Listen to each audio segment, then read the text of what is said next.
Sandeep, thank you for joining us here at Adapt's Digital Edge. I'm fascinated about the transformation that Gold Coast Health has gone through and how you've navigated that journey. In particular, the user involvement in leading that transformation. Maybe you can talk a bit about the transformation that you've done and the importance of users in it. I think the brilliant equation of values driven by adoption, and adoption driven by experience, and I think we all kind of get that. We've all lived that. But in practical terms, one thing we realise is that in any transformation, digital or not, if you put the user in the centre, you give them the keys, and you wrap around all your support services to enable them to drive the transformation, it completely unlocks that idea of experience. And so, just at Gold Coast, to give you some real examples, we're working on this piece where we're bringing new technology into the health system. And it's really enabling our clinicians to purchase products and consume services in a different way. And so what we realized is that if we wanted this technology to work inside the health system, considering it's never been done before, we needed to wrap the user at the front end. And what we needed to do is say to them, you tell us what your problems are in a human-centered design way. You tell us what you want the solution to look like, and you actually iterate and drive. You design what it should look like. You design what features you want involved in it. You design how you want information to be ported in. You design what you want connected to it. You design the end-to-end experience. And that involves some of our most important clinicians, our nurses, our doctors, our allied health staff, at a senior level, all the way to the people on the ground floor that are running around as impressed officers porting goods around the hospital. And what that piece of work showed us is that if you really get the user involved in the design, it can completely unlock that equation of experience, adoption, and outcomes. And we're really big on it. It's a big part of our agenda. When we talk about, and you hear this terminology a lot, agile, human-centered design, we've got practitioners inside our organisation that are literally working with our frontline staff, again, giving them the keys and saying, what do you want the solution to look like? Let's get you there. Because it's an involvement spiral, and it's amazing because you touched on that you have a very diverse range of employees. You've got people that are practitioners, people that are scientists, people that are doctors, and I'm guessing that it's hard to have a unified solution. There's got to be a degree of tailoring to the different specialties in the unit. How do you scale that out so there's an organizational value of digital culture? I think it's a great insight. Everyone wants a customized experience, right? And they want feature-rich innovation. They want to see that what they're buying into is not only static, it's going to grow, but they really want a customized experience. As technologists, what we have to do is consider what are the modular structures that are consistent. That means that everyone gets a level of consistency, which means that we can make technology work. But how do we allow enough customization?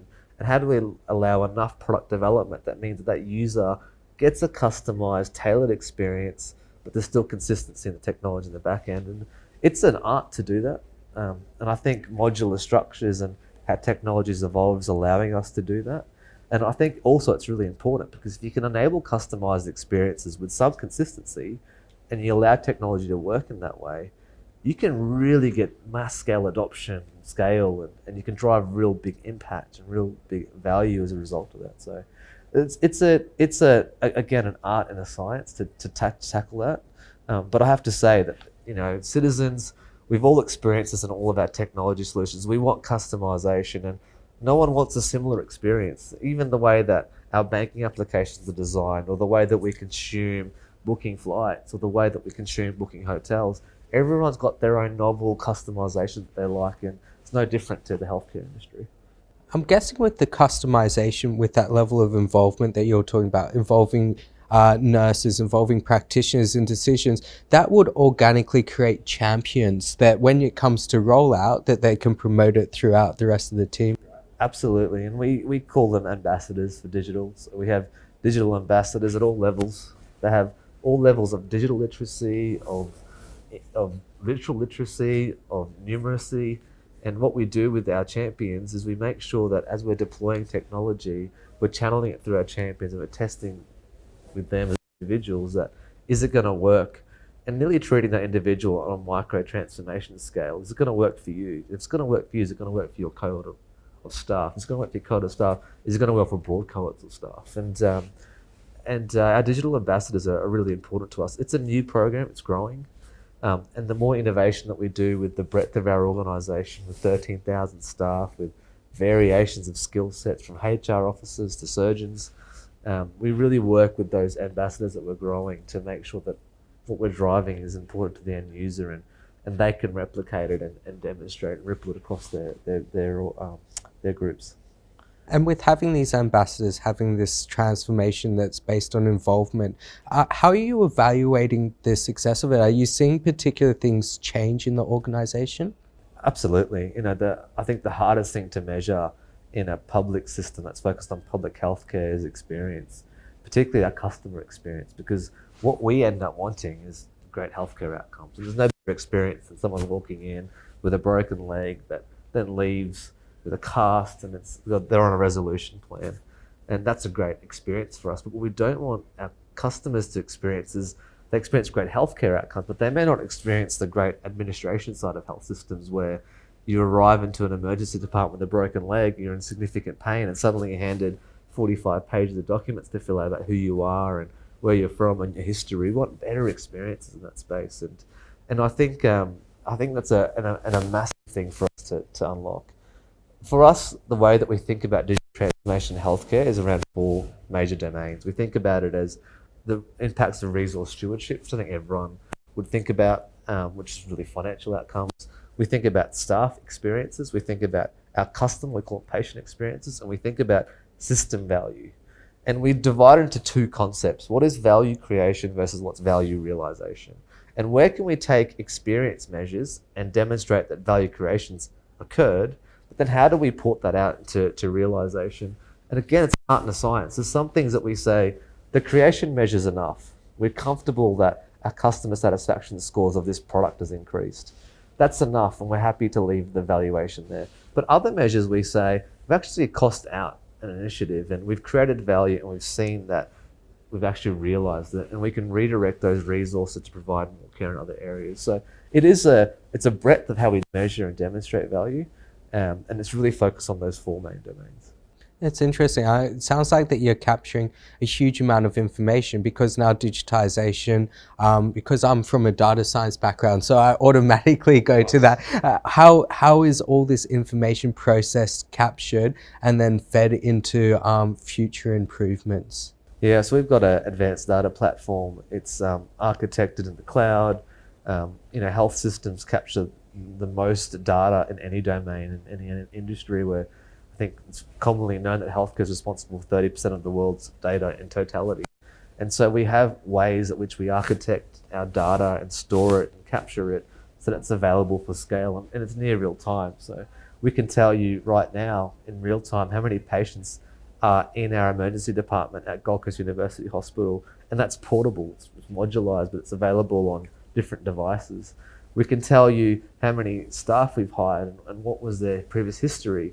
We can tell you what we expect our waiting list to look like in 6 months. All that information is then leveraged to tell the value equation as well, because it's been architected to tell what's happening in the business. It's very easy for us to then re-architect that information to say, actually, this is the impact. This is now what's expected to happen. What advice would you give to people that work in large complex organizations like yours, who want to do things like involvement, capture new data, and start to engineer outcomes for consumers or citizens? Yeah, I think many industries are now most businesses are technically enabled. I think we are in a world of complex adaptive systems where the hierarchies of organizations are being challenged, and you have key opinion leaders as much as you have organizational leaders.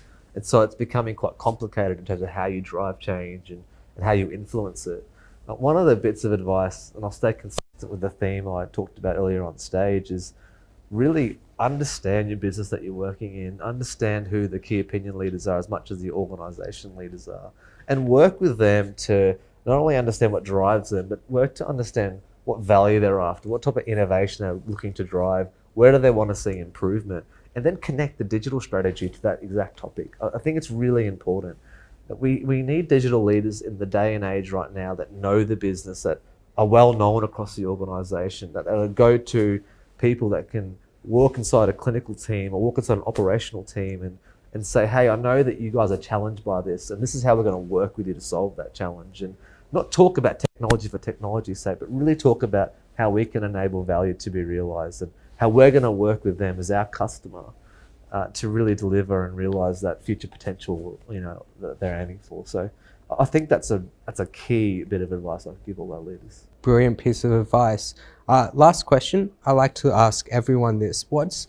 In digital technology, what's the one thing that you're really excited about with healthcare? Is there something that you're looking forward to in the future? I think the pace and scale of digital transformation in all industries is expanding. I think in healthcare, COVID shoved us into a new future state. We're seeing a new world in the future of healthcare being realised right now. And what really excites me is not only being front edge and leading edge, accepting and driving that transformation inside healthcare, but just seeing technology explode and seeing the potential that's being created as a result of it. I'm a big believer in micro transformation, big believer in piloting full scale, and I'm really excited to see what comes in the next 5 years.